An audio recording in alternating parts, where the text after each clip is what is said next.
अस्सलाम वालेकुम, this is Zeeshan Akram and you are watching YouTube channel Z Jasra. आज आप लोगों के सामने ब्रांचेस ऑफ लिंग्विस्टिक्स जो कि एक बहुत ही अहम टॉपिक है, ख़ास तौर पर लॉन्ग क्वेश्चंस के अंदर। और ये इस लिहाज से भी बहुत अहम है कि मैंने जब इसको, क्योंकि मेरी आदत है कि मैं जब कोई आप लोगों के लिए टॉपिक तैयार करने लगता हूँ तो मैं बहुत अच्छी खासी तैयारी करता हूँ। और उस तैयारी के अंदर जहाँ बुक्स को कंघालना शामिल होता है, वहीं मैं यूट्यूब के ऊपर ऑलरेडी जिन लोगों ने काम किया होता है मैं उनको भी जाकर देखता हूँ। होगा तो जनाब, आप लोगों का टाइम ज़ाया किए बगैर मैं आगे बढ़ता हूँ और हम इस टॉपिक को कवर करने की कोशिश करते हैं। फाइन, तो लिंग्विस्टिक्स और उसकी ब्रांचेस, जैसा कि मैंने पहले कहा कि लोगों के दरमियान में बहुत ज़्यादा इसको लेकर कन्फ्यूजन है, तो हम थोड़ा सा इसको समझने की कोशिश करते हैं। मैंने आप लोगों के लिए बड़ी अच्छी डायग्राम से मैंने इस टॉपिक को क्लियर किया हुआ है। बड़ी मेहनत तलब मैंने इसको, मैं समझता हूँ कि इस पर मैंने बहुत ज़्यादा मेहनत की है। तो बहरहाल एक लाइक तो ज़रूर बनता है, और सब्सक्राइब अगर आपने नहीं किया हुआ तो आप प्लीज़ इसको सब्सक्राइब भी ज़रूर कर दें, और कॉमेंट में मुझे बताइएगा ज़रूर कि कैसे लगा आपको ये लेक्चर। अच्छा जी, सबसे पहली बात ये है कि लिंग्विस्टिक्स क्या है। तो लिंग्विस्टिक्स जो है बुनियादी तौर पर ये साइंटिफिक स्टडी ऑफ लैंग्वेज है और उसके स्ट्रक्चर को, यानी हम लैंग्वेज, जैसे मैं बोल रहा हूँ तो आप मुझे सुन रहे हैं, तो इस बोलने को, इसके अंदर मैं साउंड्स को कैसे बोल रहा हूँ, या फिर मैं अपने वर्ड्स को कैसे दूसरे वर्ड्स के साथ जोड़ रहा हूँ, या मैं आप लोगों के साथ इंटरेक्शन कैसे कर रहा हूँ, इसी तरह आप मुझे सुन कैसे रहे हैं, समझ कैसे रहे हैं, कौन से वो तरीके हैं जिनसे आपको, आप मेरी बातों को अच्छी तरह समझ सकते हैं। इन सारी चीज़ों का जितना मैंने आप लोगों को सादा लफ्ज़ों में समझाया है, इन सब चीज़ों को हम लिंग्विस्टिक्स में स्टडी करते हैं। अच्छा जी, अब बात आती है लिंग्विस्टिक्स की ब्रांचेस की। तो यहाँ पे मैं आप लोगों के सामने ये राज खोल दूं कि बुनियादी तौर पर मेजॉरिटी जो यूट्यूबर्स हैं जो लिंग्विस्टिक्स पे काम कर रहे हैं, उन्होंने सिर्फ माइक्रो लिंग्विस्टिक्स जो है उसको आपके सामने पेश किया है। इसीलिए मैं कहता हूं कि आप लोग, मैं नहीं कहता कि बाकी लोग भी बहुत मेहनत करते हैं, बट मेरी मेहनत के पीछे एक बहुत बड़ा एलिमेंट है कि मैं ऑथेंटिक इंफॉर्मेशन देने की कोशिश करता हूं, सो दैट कि आप लोगों को इनकम्प्लीट और गलत इंफॉर्मेशन ना मिले। सो माइक्रो लिंग्विस्टिक्स सबसे पहले आती है और इसके बाद मैक्रो लिंग्विस्टिक्स आती है। तो इस वीडियो के अंदर हम लोग ब्रांचेस के लिहाज से ना सिर्फ माइक्रो लिंग्विस्टिक्स को छेड़ेंगे, बल्कि हम मैक्रो लिंग्विस्टिक्स को भी देखेंगे, ताकि आपका ब्रांचेस ऑफ लिंग्विस्टिक्स का जो टॉपिक है वो 100% क्लियर हो, ना कि 50%। ठीक हो गया जी। तो माइक्रो लिंग्विस्टिक्स में क्या है, याद रहे कि माइक्रो लिंग्विस्टिक्स में हम जो लैंग्वेज इटसेल्फ है, यानी कि जैसे कि मैंने अभी थोड़ी देर पहले आपको बताया कि जो मैं बोल रहा हूं ना, ये लैंग्वेज है, ठीक है।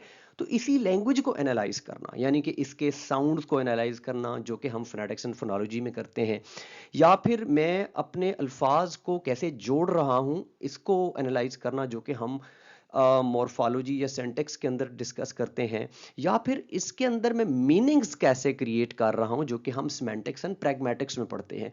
तो ये जो मैंने आपके सामने पेश किए हैं, ये माइक्रो लिंग्विस्टिक्स की ब्रांचेस हैं। लेकिन जब हम बात करते हैं मैक्रो लिंग्विस्टिक्स की, याद रहे माइक्रो जो होता है वो छोटा लेवल होता है, यानी कि बहुत नैरो लेवल होता है, आप विद इन द लैंग्वेज के अंदर आप बात करें। जब मैक्रो की बात करें तो वो ब्रॉडर पर्सपेक्टिव में आ जाता है। तो मैक्रो लिंग्विस्टिक्स जब हम बात करते हैं और उसकी ब्रांचेस की बात करते हैं, तो ये एक ब्रॉडर फिनोमेना में आ जाता है। इसमें हम क्या करते हैं कि हम ये देखते हैं कि ये लैंग्वेज जो है वो मुख्तलिफ कॉन्टेक्स्ट्स में, डिफरेंट कॉन्टेक्स्ट्स में, डिफरेंट एरिया, जो एनवायरमेंट्स में वो कैसे बोली जाती है और उसको किस तरह हम स्टडी कर सकते हैं। यानी कि यहाँ पर हम सिर्फ लैंग्वेज से निकल कर ये देखने की कोशिश करते हैं कि डिफरेंट कॉन्टेक्स्ट्स में, डिफरेंट एनवायरनमेंट्स में, ठीक है, वहाँ पे लैंग्वेज को हम स्टडी करते हैं। फिर हम ये भी देखते हैं कि जिसके अंदर हम लैंग्वेज को थ्रू आउट द टाइम, क्योंकि देखें लैंग्वेज बदलती रहती है, लैंग्वेज के अंदर इंप्रूवमेंट्स आती रहती हैं, लैंग्वेज के अंदर चेंजेस आती रहती हैं। तो ये जितनी चीज़ें मैं बोल रहा हूँ ना, ये हम मैक्रो में जाकर स्टडी करते हैं। हम माइक्रो में जब बात कर रहे थे phonetics, phonology, morphology, syntax, semantics, pragmatics की, तो वहां पर हम ना तो ये बात कर रहे थे कि ये डिफरेंट कॉन्टेक्स्ट्स में किस तरह लैंग्वेज को हम स्टडी करेंगे, और ना ही हम ये डिस्कस कर रहे थे कि development over the time, centuries to centuries language कैसे डेवलप हुई है, ये हम दोनों चीजें माइक्रो में डिस्कस नहीं कर रहे थे, ये मैक्रो में डिस्कस होती है। ठीक हो गया। तो इसके अंदर हम डिफरेंट लैंग्वेज को डिफरेंट अदर पर्सपेक्टिव्स, जैसे कि फॉर एग्जांपल सोशियो लिंग्विस्टिक्स है, जो कि सोसाइटी के पर्सपेक्टिव से हम उसको स्टडी करते हैं, तो इसी वजह से उसको हम सोशियो लिंग्विस्टिक्स करार देते हैं। यानी सोशियो लिंग्विस्टिक्स को जब हम स्टडी कर रहे होंगे तो फिर उसके अंदर हम माइक्रो को पढ़ रहे होंगे। इस पॉइंट को समझिएगा कि जो सोशियो लिंग्विस्टिक्स है ये मैक्रो लेवल है, सोशियो लिंग्विस्टिक्स बड़ा लेवल है, ब्रॉडर लेवल है, जबकि उसके अंदर हम जब सोशियो लिंग्विस्टिक्स को स्टडी करेंगे तो उसके अंदर हम साउंड्स को भी स्टडी कर सकते हैं, उसी के अंदर हम प्रैग्मेटिक्स एंड सेमेंटिक्स को भी स्टडी कर सकते हैं। तो आई होप सो कि आप माइक्रो एंड मैक्रो का जो लेवल है इन दोनों को अच्छी तरह समझ जाएंगे। इसके अलावा हम मैक्रो जो लिंग्विस्टिक्स होती है इसको फर्दर हम दो हिस्सों में डिवाइड करते हैं। Again very important to know, एक जिसको हम interdisciplinary branches of linguistics और दूसरा intradisciplinary branches of linguistics की बात करते हैं। तो interdisciplinary branches of macro linguistics में क्या होता है? इंटर इंटर जब भी हम इंटर की बात करेंगे तो उसके मुराद ये होता है कि लिंग्विस्टिक्स की ब्रांच किस तरीके से दूसरे सब्जेक्ट के साथ कनेक्टेड है, इसी वजह से हम इसको इंटर जो है बोलते हैं। जब हम फॉर एग्जांपल हम अक्सर औकात हमारे एरियाज में ना स्पोर्ट्स मुकाबला जात होते हैं, तो उन स्पोर्ट्स कंपटीशन में हम कहते हैं इंटर डिस्ट्रिक्ट से मुराद ये होगा कि डिफरेंट डिस्ट्रिक्ट्स के दरमियान में मुकाबला। लेकिन जब हम इंट्रा डिस्ट्रिक्ट की बात करेंगे तो with in district different cities की बात करेंगे। इसी तरह हम, ये मैंने एक एग्जांपल समझाने की, क्योंकि इंटर और इंट्रा में भी लोगों को समझ नहीं आती। तो इंटर डिसिप्लिनरी होगी कि एक डिसिप्लिन है लिंग्विस्टिक्स, तो लिंग्विस्टिक्स का दूसरे डिसिप्लिन के साथ क्या कनेक्शन बनता है उसको हम इंटर डिसिप्लिनरी में स्टडी करेंगे। और जब हम इंट्रा डिसिप्लिनरी की बात करेंगे तो डेफिनेटली हम उसके अंदर जो विद इन द डिसिप्लिन है लिंग्विस्टिक्स को ब्रॉडर पर्सपेक्ट में वो हम स्टडी करेंगे। अभी आपकी अंडरस्टैंडिंग जो है मेरी नजर में डेफिनेटली कंप्लीट नहीं हुई। ऑफ कोर्स हमारा लेक्चर का अभी आगाज है, तो मैंने इसको और फर्दर डिस्कस करना है। होप सो कि आप सब्र का दामन जो है हाथ से नहीं छोड़ेंगे और एंड तक आप इस वीडियो को देखेंगे। अच्छा, एंड तक वीडियो को देखने की वजह, देखिए मैं को आपको एंटरटेनमेंट की वीडियो नहीं बता रहा, आप आधा कॉन्सेप्ट छोड़ देंगे आपको कभी समझ नहीं आने लगी जब तक कि आप वीडियो को कंप्लीट नहीं देखेंगे। क्योंकि एक जो टीचर होता है उसने जो लेक्चर बनाया होता है उन्हें इस अंदाज से बनाया होता है कि कंक्लूजन तक जाते जाते उसको कंप्लीट समझ आए। तो आगे बढ़ते हैं और इन मैक्रो लिंग्विस्टिक्स और माइक्रो लिंग्विस्टिक्स को जरा डायग्राम की शक्ल से समझने की कोशिश करते हैं, ताकि हमारा जो विजन है, अंडरस्टैंडिंग है, वो 100% क्लियर हो जाए। तो यहां पे आपके सामने डायग्राम है, इसको जरा समझिए और अपने दिमाग में बिठा लीजिए। और मैं आपको ये कहूंगा कि जब कभी भी आप कोई टेस्ट दे रहे हैं लॉन्ग क्वेश्चंस का, डिस्क्रिप्टिव कोई आपका सब्जेक्टिव पेपर है और वहां पर आपको ये क्वेश्चन अटेम्प्ट करना पड़ जाता है, तो आप इस डायग्राम को वहां खुद बना के पेश करें और फिर इस डायग्राम को वन बाय वन आप एक्सप्लेन करें। यानी कि आपका एक पूरा जो पेज है ना, एक जो है उसके ऊपर आपने ये सारी डायग्राम बनानी है, जो कि मैं वन बाय वन आप लोगों के सामने अभी पेश करूंगा। देखिए सबसे टॉप पे ऑफ कोर्स लिंग्विस्टिक्स हम डाल रहे हैं और लिंग्विस्टिक्स को हमने माइक्रो और मैक्रो दो हिस्सों में तकसीम किया है। माइक्रो को मैं अभी आने वाली स्लाइड्स में डिस्कस करूंगा, जो कि ये आपकी सारी खड़ी हैं और इनको हम वन बाय वन बड़ी डिटेल्ड आपके साथ डिस्कशन में शेयर करूंगा। लेकिन अभी फिलहाल इस स्लाइड के ऊपर मैं आप लोगों के सामने मैक्रो लिंग्विस्टिक्स जो है उसको डिस्कस करने लगा हूं। और सबसे पहले हम इंटर डिसिप्लिनरी, याद रहे कि जब हम इंटर डिसिप्लिनरी की बात कर रहे थे तो हम उस वक्त ये डिस्कस कर रहे थे कि जो लिंग्विस्टिक्स है उसका दूसरे डिसिप्लिन के साथ क्या कनेक्शन बनता है। तो ये हम इंटर डिसिप्लिनरी, यानी ये सारी की सारी आपके सामने ब्रांचेस नजर आ रही हैं, ठीक है। और जो अभी मैंने डिस्कस करनी है वो भी ब्रांचेस हैं। तो जब कोई ब्रांचेस का नाम लेता है तो हम उसको ये कह सकते हैं कि जनाब there are micro linguistics branches और मैक्रो लिंग्विस्टिक्स ब्रांचेस, और फिर मैक्रो में भी इंटर डिसिप्लिनरी और इंट्रा डिसिप्लिनरी है। और ये कंफ्यूजन रहती थी जो होपफुली इस इस वीडियो के बाद आपकी हमेशा के लिए कवर हो जाएगी। और आई होप कि अगर आपकी ये कन्फ्यूजन दूर हुई है तो आप कमेंट में ज़रूर बताएंगे और लाइक करके भी आप ज़रूर बताएंगे। अच्छा, सबसे पहले हमारे पास है सोशियो लिंग्विस्टिक्स। सोशियो लिंग्विस्टिक्स जैसा कि मैं पहले डिस्कस कर चुका हूँ कि सोसाइटी और लैंग्वेज का कनेक्शन, सोसाइटी के अंदर लैंग्वेज को स्टडी करना, लैंग्वेज को सोसाइटी के पर्सपेक्टिव से स्टडी करना, हम सोशियो लिंग्विस्टिक्स के अंदर स्टडी करते हैं। साफ ज़रा इस वीडियो के अंदर मैं इसको बहुत लंबा चौड़ा डिस्कस नहीं करूंगा। हम अलग अलग सोशियो, इन सारे के ऊपर एक अलग अलग वीडियो बन सकती है जो कि मैं डेफिनेटली बनाऊंगा, और हो सकता है जब तक आप ये देख रहे हूँ मे बी फ्यूचर में, तो आप इस वक्त तक मैं ये सारी वीडियोस बना भी चुका हूँ। इसके बाद आती है psycholinguistics. So it has to do with the the psychology, psychology और जो लिंग्विस्टिक्स है इसका आपस में क्या ताल्लुक है, क्योंकि डेफिनेटली बड़ा गहरा ताल्लुक है। हम लोग शायद ये समझते हैं कि हम जो बोल रहे हैं तो बस ये ज़बान है, और ये ज़बान यानी कि हमारी जो टंग है, कभी कभी मैं उर्दू के खालिस लफ्ज़ बोल जाता हूँ, तो चूंकि मेरे बहुत बड़ी तादाद जो है अल्हम्दुलिल्लाह इंडियंस की है, and I am really thank you and thankful to all the Indian students and of course the Bengali students की जो मुझे मेरे लेक्चर्स को देखते हैं। तो मुझे समटाइम्स कुछ उर्दू के अल्फाज को इंग्लिश में बोलना पड़ता है, क्योंकि हो सकता है कि उनको उर्दू की कंप्लीट समझ ना आती हो। सो साइकोलिंग्विस्टिक्स जब हम बात करते हैं ना, तो मैं ये कह रहा था कि टंग हमें लगता है कि बस ज़बान से ये बोले जा रहे हैं कुछ अल्फाज, लेकिन ऑफ कोर्स जो लैंग्वेज है इसकी प्रोसेसिंग बड़ी कॉम्प्लिकेटेड है। हमारा इसमें ब्रेन इन्वॉल्व है, हमारा इसमें एनवायरनमेंट इन्वॉल्व है, सोसाइटी इन्वॉल्व है, a lot of things are involved. तो जनाब साइको लिंग्विस्टिक्स में साइकोलॉजी प्लस लिंग्विस्टिक्स का कॉम्बो हम उसमें स्टडी करते हैं। जब न्यूरो लिंग्विस्टिक्स की बात आती है, तो चूंकि हमने जब स्टडी ऑफ लैंग्वेज को हम पढ़ रहे थे और उसमें ब्रेन के पार्ट्स को हम पढ़ रहे थे, तो ब्रेन के अंदर भी न्यूरोलॉजी को जब हम डिस्कस कर रहे थे, तो हमने ये देखा था कि there is a very strong connection of course.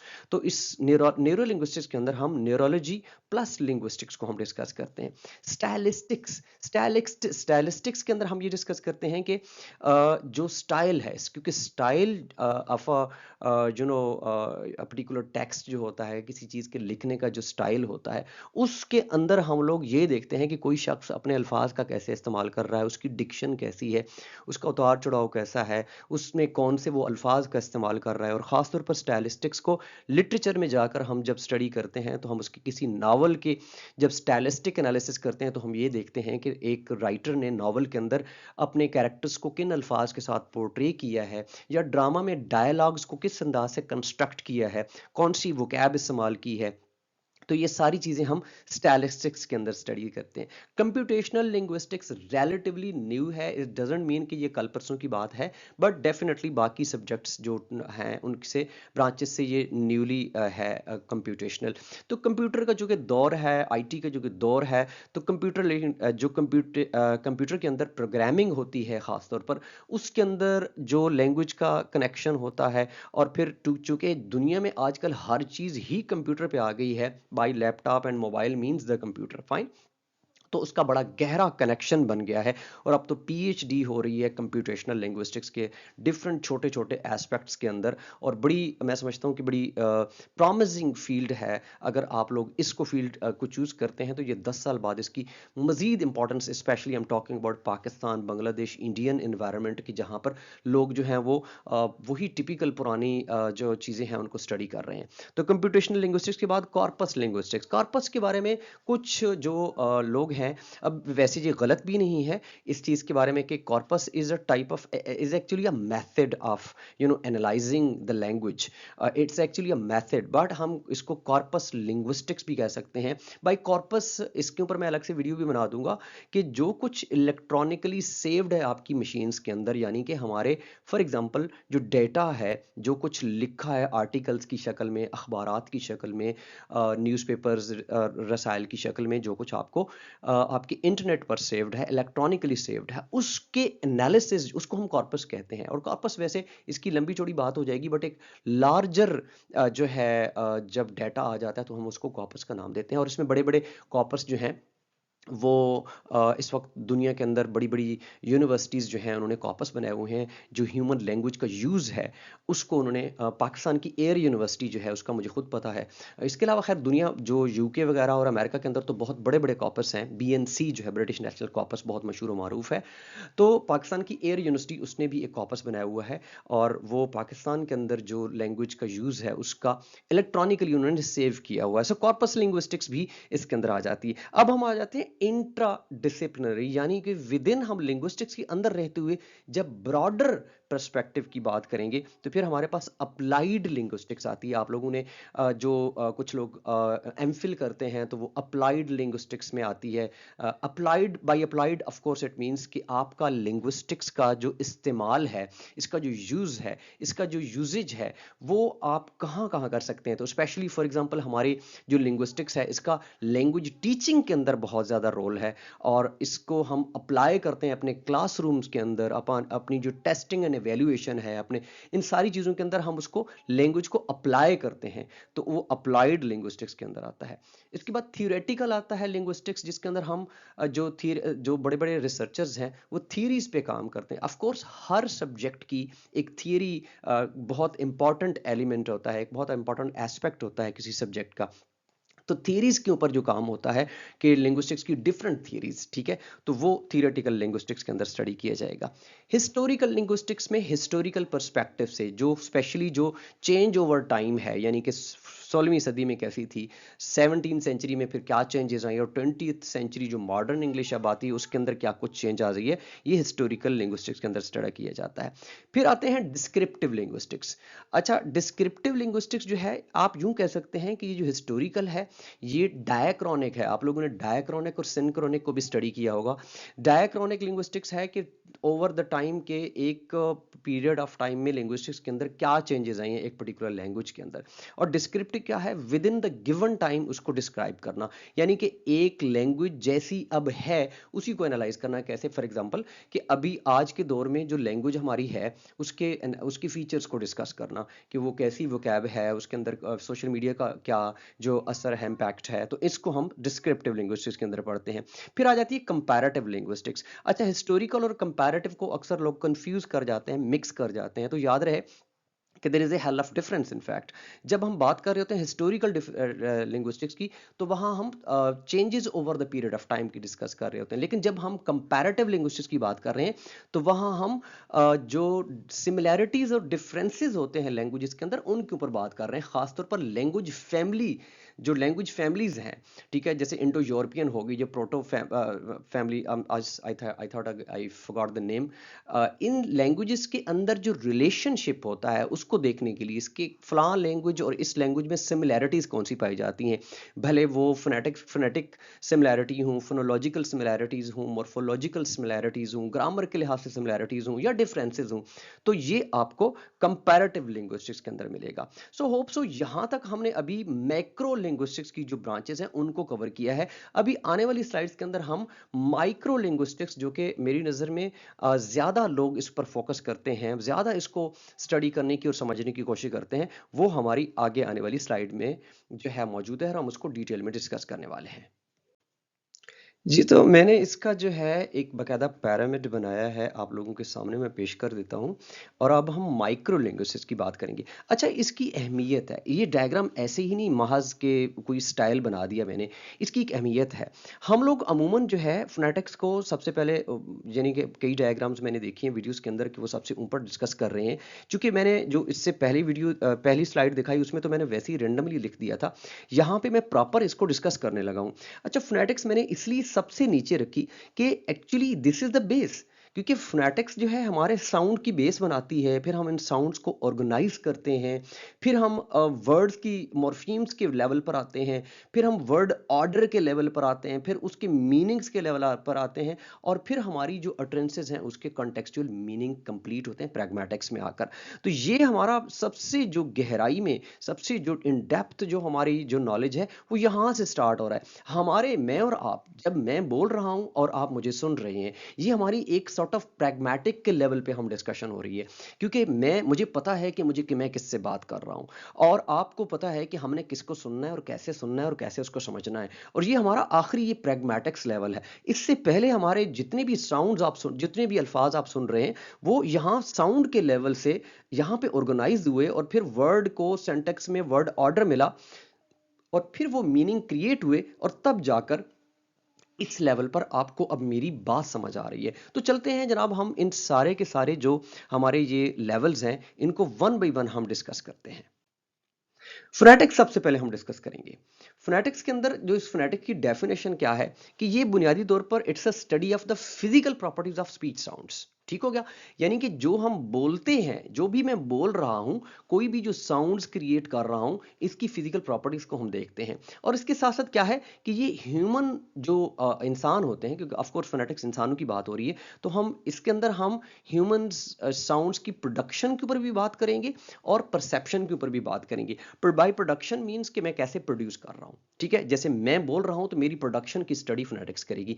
आप सुन रहे हैं तो आप कैसे सुन रहे हैं, आप उसको कैसे परसीव कर रहे हैं, तो आपके लेवल के ऊपर परसेप्शन यानी कि उनको परसीव करना, उन साउंड्स को कैसे आप सुनते हैं, उसको आप जो है फोनेटिक्स स्टडी करती है। इसके बाद अगर हम बात करें तो फोनेटिक्स के अंदर यानी कि ये इन स्लाइड्स के अंदर मैं आपको थोड़ा थोड़ा तारुफ कराऊंगा, थोड़ा थोड़ा इंट्रोडक्शन करवाऊंगा कि बेसिकली ये ब्रांचेस जो माइक्रो ब्रांचेस हैं, ये हैं क्या। अच्छा, the international phonetic alphabet IPA, ठीक है, ये हमें क्या करती है, ये हमें जितने जो साउंड्स डिफरेंट लैंग्वेजेस में बोले जाते हैं रिकॉग्नाइज्ड लैंग्वेजेस के अंदर, उनके साउंड्स के जो सिंबल्स होते हैं, वो जो आपको फोनेटिक ट्रांसक्रिप्शन मिलती है, जो डिक्शनरीज में वर्ड के आगे स्लैशेस के अंदर डाली जाती है, उन सिंबल्स की जो एक बाकायदा इदारा है जिसको हम IPA के नाम से पुकारते हैं, तो ये भी ऑफ कोर्स फोनेटिक्स के अंदर ही आता है। अगर हम ब्रांचेस ऑफ लिंग्विस्टिक्स की बात फोनेटिक्स की बात करें, तो मेजर जो हम पढ़ते हैं वो हम आर्टिकुलेटिव फोनेटिक्स पढ़ते हैं, यानी कि कोई भी साउंड्स आर्टिकुलेट कैसे होते हैं, प्रोड्यूस कहते हैं। हमारे जो आर्टिकुलेटर्स हैं, टंग हो गई, हमारे टीथ हो गए, हमारी जो वोकल कॉर्ड्स हो गए, सॉफ्ट पैलेट होगी, हार्ड पैलेट होगी, ये सारी जो नेजल कैविटी, ओरल कैविटी के अंदर हम लोग किस तरीके से साउंड्स को प्रोड्यूस करते हैं, आर्टिकुलेट करते हैं, ये आर्टिकुलेटिव फोनेटिक्स के अंदर आता है। अकूस्टिक फोनेटिक्स की अगर हम बात करें, तो अकूस्टिक फोनेटिक्स में हम फिजिकल प्रॉपर्टीज को पढ़ते हैं, यानी कि पिच, जो साउंड की पिच है उसको पढ़ते हैं, साउंड की जो इंटोनेशन है उसको स्टडी करते हैं अकूस्टिक फोनेटिक्स के अंदर, इनके यानी कि फिजिकल प्रॉपर्टीज को हम स्टडी करते हैं। और हम ऑडिटरी की बात करें तो इसके अंदर आपकी जो परसेप्शन, यानी कि जैसे कैसे एक साउंड को सुना जाता है, कैसे उसको परसीव किया जाता है। अच्छा, बड़ी इंटरेस्टिंग आपको बात बता दूं कि जो हमारी फोनेटिक ट्रांसक्रिप्शन है, जो हमारी डिक्शनरीज के अंदर लिखी हुई होती है, बड़ी इंटरेस्टिंग बात यह है कि हम में से अक्सर औकात ये लोग समझते हैं कि वो जो आगे हमारी डिक्शनरीज में वर्ड के आगे ट्रांसक्रिप्शन लिखी हुई है, साउंड सिंबल लिखे हुए हैं, ये शायद हमें ये बताते हैं कि ये बोला कैसे जाता है। ऑफ कोर्स ये तो बताता ही है, लेकिन एक्चुअली वो परसेप्शन के ऊपर होता है कि जो स्पीकर, जो लिसनर होता है, वो सुनता उसको कैसे है। आई मीन ये बात समझाने में थोड़ा टाइम लगेगा, बट मैं आपको एक वैसे आपको समझाने के लिए बता रहा हूँ कि जो हमारी ट्रांसक्रिप्शन होती है, phonetic transcription, basically it is based with the auditory phonetics, यानी कि परसेप्शन के ऊपर बुनियाद बना के कि इसको एक नेटिव सुनता कैसे है, उसको परसीव कैसे करता है, उस अंदाज से वो सिंबल्स तरतीब दिए गए हैं, जो कि डेफिनेटली इक्वली इंपॉर्टेंट है फॉर द प्रोडक्शन ऑफ दो साउंड्स, के उन साउंड्स को, उन वर्ड्स को बोला कैसे जाए, उन सिंबल्स को प्रोड्यूस कैसे किया जाए। इसके बाद बात आती है फोनोलॉजी की। तो फोनोलॉजी फोनेटिक्स के साथ जुड़ी है और अक्सर औकात लोग इसको कंफ्यूज कर जाते हैं। तो फोनेटिक्स सिर्फ और सिर्फ साउंड्स को स्टडी करती है, जबकि फोनोलॉजी उन साउंड्स की ऑर्गेनाइजेशन का नाम है। यानी मेजर डिफरेंस अगर फोनेटिक्स एंड फोनोलॉजी के ऊपर बात की जाए, तो phonetics actually it studies the sounds, it studies the production process, it studies the articulation process, it studies the auditory perception process, कैसे सुना जाता है, कैसे साउंड को प्रोड्यूस किया जाता है। लेकिन फोनोलॉजी उससे एक लेवल आगे बढ़कर बात करती है, और फोनोलॉजी इन साउंड्स को ऑर्गेनाइज करने का नाम है। मैं बड़ी अक्सर औकात अपने स्टूडेंट्स को क्लासेस में एग्जांपल देता हूं कि फर्ज करें हमारे पास तीन साउंड्स हैं, एक ब साउंड है, एक ए साउंड है जो कि शीप साउंड होता है, और एक ठ साउंड है जो कि ठ टी लेटर को अक्सर का रिप्रेजेंट करता है। तो अगर इन साउंड्स को आइसोलेटली हम ये स्टडी करना चाहें कि ब प्रोड्यूस कैसे होगा, ठ प्रोड्यूस कैसे होगा, ए प्रोड्यूस कैसे होगा, तो वो हम करेंगे फोनेटिक्स के अंदर। लेकिन जब बात आएगी फोनोलॉजी की, तो फोनोलॉजी क्या करेगी, इन साउंड्स को ऑर्गेनाइज करके एक वर्ड की शेप देगी, एक फोनीम की एक पर्टिकुलर वर्ड की शक्ल देगी। यानी कि या तो उसको बैट बना देगी या फिर उसको टैब बना देगी। यानी कि टी को शुरू, ठा साउंड को शुरू में लेकर आ गई, या फिर बा साउंड को शुरू में लेकर आ गई। ये सारी जो ऑर्गेनाइजेशन होती है, ये हम फोनोलॉजी के अंदर स्टडी करते हैं। अगर हम मेजर कॉन्सेप्ट्स की बात करें फोनोलॉजी के अंदर, हम इसको स्ट्रेस पैटर्न स्टडी करते हैं। इसके अंदर फोनोलॉजिकल रूल्स होते हैं कि कौन से वर्ड, कौन से लेटर दूसरे लेटर्स के साथ आते हैं, जो है किस तरीके से वो साउंड्स प्रोड्यूस होते हैं। ये जो कॉन्सोनेंट क्लस्टर्स की बात आती है, सिलेबिक कॉन्सोनेंट की बात आती है, सिलेबल स्ट्रक्चर की बात आती है, कनेक्टेड स्पीच की बात आती है, ये सारे के सारे कॉन्सेप्ट इसके अंदर स्टडी किए जाते हैं। एक कॉन्सेप्ट मुझे लगा कि आप लोगों को मैं डिस्कस कर दूं, समझा दूं, क्योंकि बहुत सारे लोग फोनोलॉजी में इस एलोफोन्स वाले कॉन्सेप्ट को समझ नहीं पाते। तो मैं आपको बड़ी जल्दी से एक एग्जाम्पल आपके सामने पेश करता हूं। फर्ज करें आपके सामने ये तीन वर्ड्स हैं, एक है पैकिंग, एक है स्पोर्ट्स और एक है स्किप। आप अगर इनको खुद प्रोनाउंस करेंगे ना, तो तब आपको समझ आएगी। अगर आप इनको प्रोनाउंस कर रहे हैं तो आपको फील हो रहा होगा कि ये जो पैकिंग है, यानी फा साउंड अगर शुरू में आ रहा है, तो इसके इसके इसको बोलते वक्त एस्पिरेशन आ रही है। यानी आपको अपने जो हाथ की हथेली है, पफ ऑफ एयर आपको वहां पे आपकी पाम के ऊपर महसूस होगा। ठीक हो गया। लेकिन जब हम बात करते हैं स्पोर्ट्स की, तो यहाँ फा जो है वो मिडिल में आ रहा है, और यहाँ पे इसकी जो एस्पिरेशन होती है ये थोड़ी कम हो जाती है। और जब हम बात करते हैं स्किप, तो यहां पे एस्पिरेशन बिल्कुल जीरो हो जाती है। यानी कि ये जो फा है ये तो हो गया फनीम, लेकिन ये जो डिफरेंट जगहों पर इसको डिफरेंट तरीकों से बोला जा रहा है, ये है तो एक ही फनीम के डिफरेंट साउंड्स। तो हम ये जो एक ही फनीम के डिफरेंट साउंड्स हैं, इनको हम एलोफोन्स का नाम देते हैं। बहरहाल इस पर मैं अलग से भी इंशाल्लाह एक वीडियो बनाऊंगा, बट होपफुली आपको फोनोलॉजी की समझ आ गई होगी कि फोनोलॉजी के अंदर हम क्या कुछ डिस्कस करते हैं।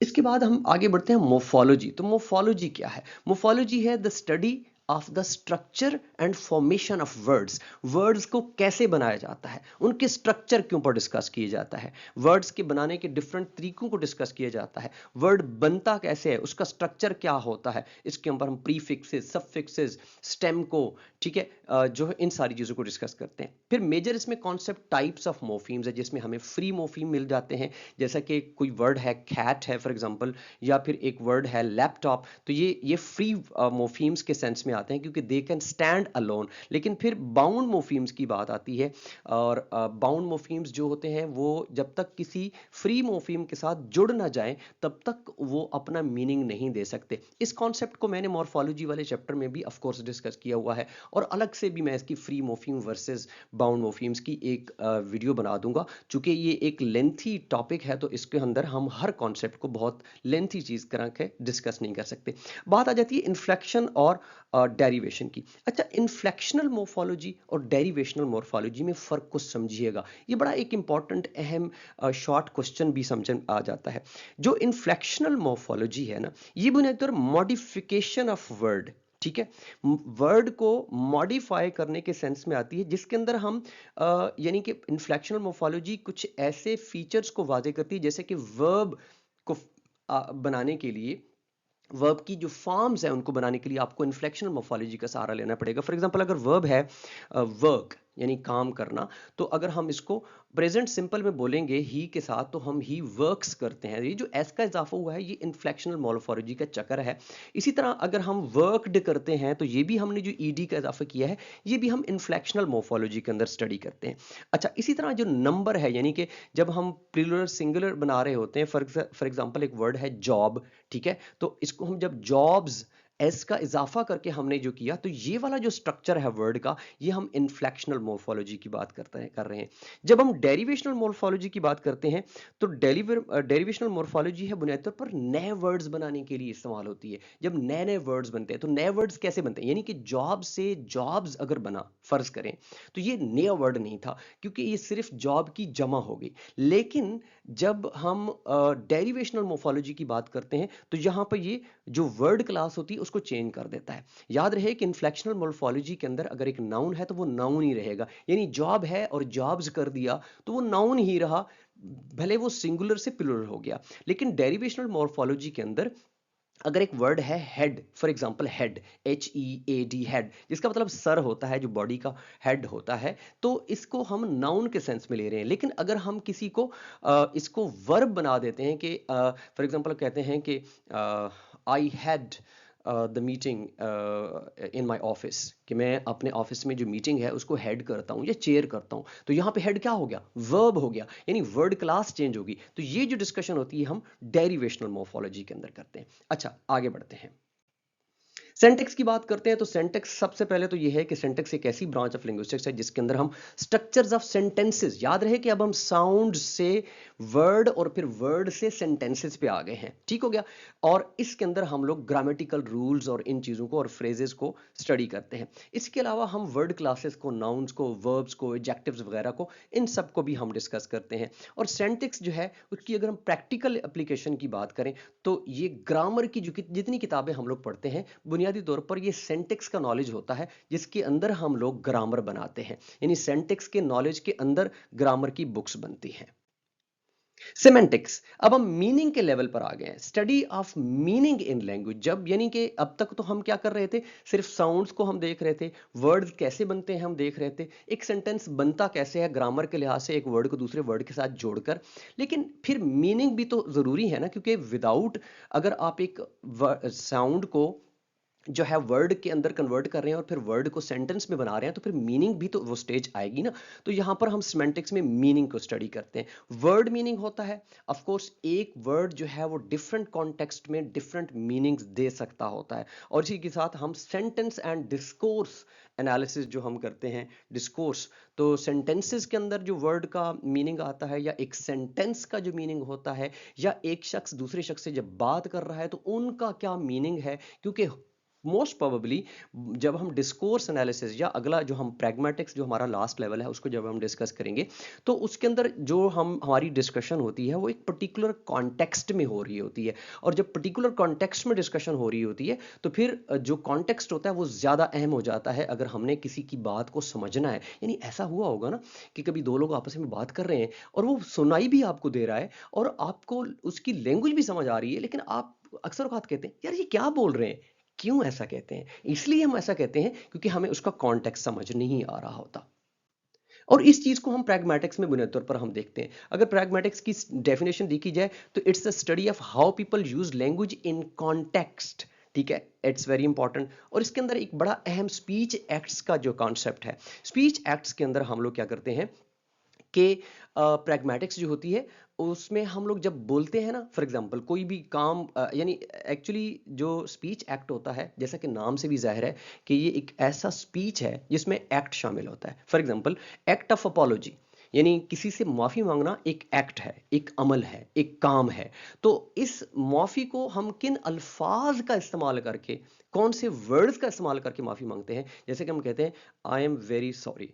तो ये मैंने सॉरी की, तो ये मैंने ना सिर्फ अल्फाज का इस्तेमाल किया बल्कि मैंने इससे एक काम भी किया। और वो काम कौन सा किया? अपॉलॉजी की मैंने। इसी तरह अगर मैं किसी से वादा करता हूं, प्रॉमिस करता हूं, तो प्रॉमिस करना भी एक काम है, एक वर्क है, एक एक्ट है। तो मैं वादा अगर किसी से करूंगा तो मैं कैसे करूंगा? क्या मैं नाक को ऊंचा करके वादा करूंगा, या मैं आंख जो है वो दोनों आंखें ऐसे खोल के वादा करूंगा, या मैं बालों पे जेल लगा के वादा करूंगा? नहीं, मुझे उसके लिए अल्फाज का इस्तेमाल चाहिए। और इसलिए मैं कहूंगा मैं आपसे वादा करता हूं, या इंग्लिश में हम कहेंगे आई प्रॉमिस यू। अब मुझे, आप बंगाली अगर कोई सुन रहा है या इंडियन को सुन रहा है तो वो भी आप लोग प्लीज अपनी लैंग्वेज में जरूर बताइएगा हिंदी और बंगाली के अंदर कैसे बोलते हैं अगर आप किसी से प्रॉमिस करते हो। बुनियादी तौर पर जो भी आप अल्फाज का इस्तेमाल करेंगे वो एक्चुअली एक एक्ट भी होगा। ठीक हो गया। अच्छा जी, इसके बाद आता है context and interference are very important two concepts जो कि हम प्रैग्मेटिक्स में डिस्कस करते हैं। कॉन्टेक्स्ट से मुराद ये है कि कोई जो लैंग्वेज है वो किस कॉन्टेक्स्ट में डिस्कस हो रही है। और जब हम इन्फ्रेंस की बात करते हैं, इन्फ्रेंस से मुराद ये होती है कि कोई भी जो लिसनर होता है जब किसी की बात को सुनता है तो वो उसी कॉन्टेक्स्ट को समझता है, आसपास के एनवायरनमेंट को समझता है। फॉर एग्जांपल अगर आप मेरे इस वक्त मुझे सुन रहे हैं तो आप ये देखेंगे कि जनाब मैं इस वक्त यूट्यूब ओपन किया हुआ है, इसके अंदर ये वीडियो है, क्योंकि मुझे इसके अंदर ब्रांचेस ऑफ लिंग्विस्टिक्स का कॉन्सेप्ट समझ नहीं आ रहा था। तो एक भाई साहब हैं जो सुबह शाम लगे रहते हैं हमारे लिए, और हम उनको लाइक भी नहीं करते और हम उसका सब्सक्राइब भी नहीं करते और कमेंट शमेंट भी नहीं करते, बस खुद बैठ के वाह वाह कर देते हैं। तो वो सारा कॉन्टेक्स्ट जो लेकर आएगा उससे वो इन्फर ये करेगा कि ये बंदा हमें समझाना चाहता है। ये वाली बात है ना कि this person want us to understand a particular topic, ये वाली जो बात है ये मैंने इन्फर की थ्रू द कॉन्टेक्स्ट। अगर एक बंदा जोर से किसी से कोई फॉर एग्जांपल किसी से रिक्वेस्ट कर रहा है तो कॉन्टेक्स्ट में वो समझेगा कि यार ये एक्चुअली क्यों मेरे से रिक्वेस्ट कर रहा है। वो एक कॉन्टेक्स्ट के अंदर इन्फर करेगा लिसनर, तो वहां से वो अंदाजा लगाएगा कि यार ये चूंकि कॉन्टेक्स्ट है, इस पर्टिकुलर माहौल के अंदर ये बंदा मुझसे इस वजह से, इस रीजन से ये मुझसे ये चीज डिस्कस कर रहा है, ये मेरे से मांग रहा है, ये रिक्वेस्ट कर रहा है। तो ये इन्फ्रेंस इसमें आ जाता है। देखिए अब तक जो मैंने सारी आपके सामने ये डिस्कस की, अब सिर्फ एक स्लाइड हमारी रहेगी जो कि बड़ी यूनिक चीज उसमें मैं डिस्कस करने लगा हूं कि फ्यूचर के अंदर अगर हम लिंग्विस्टिक्स के पर्सपेक्टिव्स की बात करें, क्योंकि ये जो सारी ब्रांचेज हैं इन पर तो काम हो रहा है, बट जो फ्यूचर जिनका है, जिस पर सबसे ज्यादा काम होने वाला है, उनको भी हम अब डिस्कस करेंगे। बट यहां तक उम्मीद है कि आप लोगों को मेरे लंबे चौड़े लेक्चर से आप तंग नहीं आते होंगे और आप अच्छे तरीके से इनको स्टडी करते होंगे। तो एंड पर आते हैं अपनी वीडियो के आखिर पर। फ्यूचर ऑफ लिंग्विस्टिक्स, सबसे पहला फ्यूचर ऑफ जो है वो आर्टिफिशियल इंटेलिजेंस में है। आप सब जानते हैं कि एआई ने धूम मचाई हुई है जब हम बात कर रहे हैं, और आर्टिफिशियल इंटेलिजेंस के अंदर एक बहुत बड़ा जो रोल है जिसको हम नेचुरल लैंग्वेज प्रोसेसिंग की बात करते हैं। जैसे हमारा ये चैट जीपीटी है जिसने कई लोगों की जिंदगी आसान कर दी है, लेकिन लोग चैट जीपीटी को गलत तरीके से इस्तेमाल कर रहे हैं। इसलिए मैंने एक दो वीडियोस बनाई हुई हैं जिसके अंदर आप लोगों ने देखना है कि चैट जीपीटी को अगर आप अपने मकसद के लिए इस्तेमाल करना चाहते हैं तो फिर आपको कैसे इस्तेमाल करना चाहिए, अगर आप स्टूडेंट हैं या टीचर हैं। इसी तरह हमारा जो न्यूरो साइंस है उसके ऊपर बहुत काम होने लगा है। न्यूरो साइंस लिंग्विस्टिक्स की फ्यूचर है, क्योंकि हमें जो शख्स जो बोल रहा है और वो कैसे बोल रहा है, इससे उसकी न्यूरोलॉजी का प्रोसेस बहुत हद तक पता चल जाता है। और ये चीज़ हम ब्रेन की स्टडी के अंदर हम डिस्कस कर चुके हैं जॉर्ज यूल वाले बुक के अंदर, कि कितना गहरा कनेक्शन है कि the one who is speaking something किस अंदाज से बोल रहा है, कैसे बोल रहा है, क्या बोल रहा है, इसके अंदर न्यूरोलॉजी का बड़ा गहरा लिंक है। तो न्यूरो साइंस में बहुत ज़्यादा तरक्की होने लगी है लिंग्विस्टिक्स को लेकर। और इसके बाद वर्चुअल एंड ऑगमेंटेड रियलिटी, ठीक है। अब ये भी ऑफ कोर्स आर्टिफिशियल इंटेलिजेंस के साथ मिलता जुलता है। इसके अंदर बुनियादी तौर पर होता क्या है, बेसिकली ये कंबाइन करता है जो कंप्यूटर जनरेटेड इंफॉर्मेशन है, और इसके बाद जो for example computer generated information कैसे होती है, जैसे कि डाटा आपके सामने कोई ग्राफ की शक्ल में या टेबल की शक्ल में कंप्यूटर आपको जनरेट करके देता है वो, और उसको फिर कनेक्ट करता है जो यूजर की रियल वर्ल्ड एनवायरनमेंट होती है। मैं इसको समझाने की गर्ज से, शायद हो सकता है मेरी एग्जांपल गलत हो, लेकिन समझ आपको आ जाएगी कि अगर चैट जीपीटी को आप बताते हैं कि जनाब मैं इस वक्त पाकिस्तान में बैठा हूं और मुझे पाकिस्तान के अंदर जो है पाकिस्तान के यूनिवर्सिटी निज़ाम को अंडरस्टैंड करते हुए, उसको देखते हुए मुझे एक असाइनमेंट बनाने की ज़रूरत है जिससे मेरा टीचर पढ़ के बहुत खुश हो जाए। ये प्रॉम्प्ट जिसको हम कहते हैं। तो वो जो आपकी लैंग्वेज है, जो चैट जीपीटी है, वो ना सिर्फ लैंग्वेज से मदद लेगी बल्कि आपका जो यूज़र है उसकी जो रियल इन्वायरमेंट है उसको भी उसके अंदर जो है उसको भी यूज़ में लेकर आएगी। इसको वैसे एआर के अंदर ये जो आर्गुमेंटेड रियलिटी है, इसको अब सोशल मीडिया ऐप्स के अंदर भी बहुत ज़्यादा इस्तेमाल किया जा रहा है, और लैंग्वेज को लेकर इससे बहुत ज़्यादा हेल्प ली जा रही है। होप सो आप लोगों को ये वाला टॉपिक जो कि मैंने तकरीबन 38 मिनट में डिस्कस किया है, आपको अच्छे तरीके से समझ आ गया होगा। अगर आप अब तक इस वीडियो को देख रहे हैं तो अगेन आई सैल्यूट यू, क्योंकि आप वो बंदे हैं जो नॉलेज को जेन्युइनली सीखना चाहते हैं। So thank you very much. अल्लाह हाफिज़।